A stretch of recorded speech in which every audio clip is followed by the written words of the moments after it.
Ikunlẹ Abiyamọ o, Fẹnsi wó pa Tẹgbọn-Taburo méjì nínú Arọọda òjò ní Kòròdú. Ìgbé ẹkún àti ìbànújẹ́ tí sórí àgbàkodò ti ṣẹlẹ̀ nínú mọ̀lẹ́bí ọ̀gbẹ́ni Atọ́lágbé lágbègbè Ìkòròdú nípìnlẹ̀ Èkó nígbàtí èjì wọ́wọ́ òjò tó ń rọ̀ lọ́jọ́ àbámẹ́ta sátidé ọjọ́ 26 oṣù yìí mú kí fẹ́ǹsì gàgàrà kan ya lulẹ̀ tó sì wó lu ilé kan lẹ́gbẹ̀ẹ́ rẹ̀. Inú ilé ọ̀hún làwọn ọmọkùnrin méjì kan wà nínú yàrá wọn jẹ́jẹ́ tí wọ́n ń gbádùn òjò atura lọ́wọ́, àmọ́ ibẹ̀ ni ilé tí wọ́n wà lábẹ́ rẹ̀ ti wó lù wọ́n mọ́lẹ̀. Àwọn méjèèjì ló kú fínfín.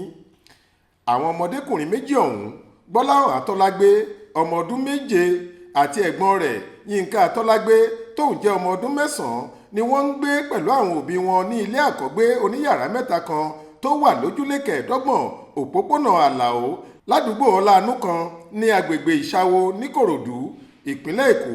Ilé ọ̀hún sì wà lẹ́gbẹ̀ẹ́ òtẹ́ẹ̀lì kan ni.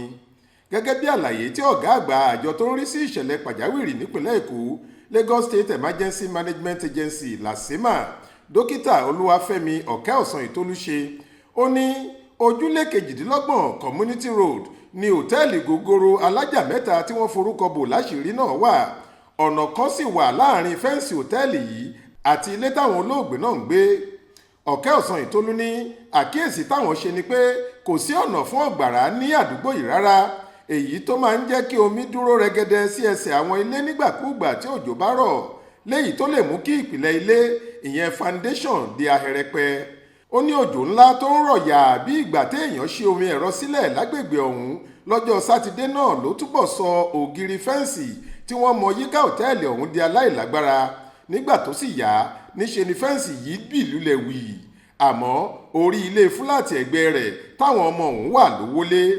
Nígbà tí òjò yóò fi wáwọ́, táwọn òṣìṣẹ́ panápaná àti tàwọn tó ń rí sí ìṣẹ̀lẹ̀ pàjáwìrì yóò fi débẹ̀, rẹ́rẹ́ ti run. Abẹ́ àwókù ni wọ́n ti kó àwọn ọmọkùnrin náà jáde, ilé ti wó lù wọ́n mọ́lẹ̀. Ó láwọn ti gbìyànjú láti kó wọn dé ọsibítù bóyá wọn yóò sì rí ọgbọ́n dá sí i, àmọ́ ẹ̀pa kò gbóró mọ́. Ikú ti já àwọn ọmọ méjèèjì gbà mọ́ àwọn òbí wọn lọ́wọ́ lẹ́ẹ̀kan náà. Ìrọ̀lẹ́ ọjọ́ náà la gbọ́ pé wọ́n ti sìnkú àwọn ọmọkùnrin méjèèjì ọ̀hún nílànà ẹ̀sìn mùsùlùmí.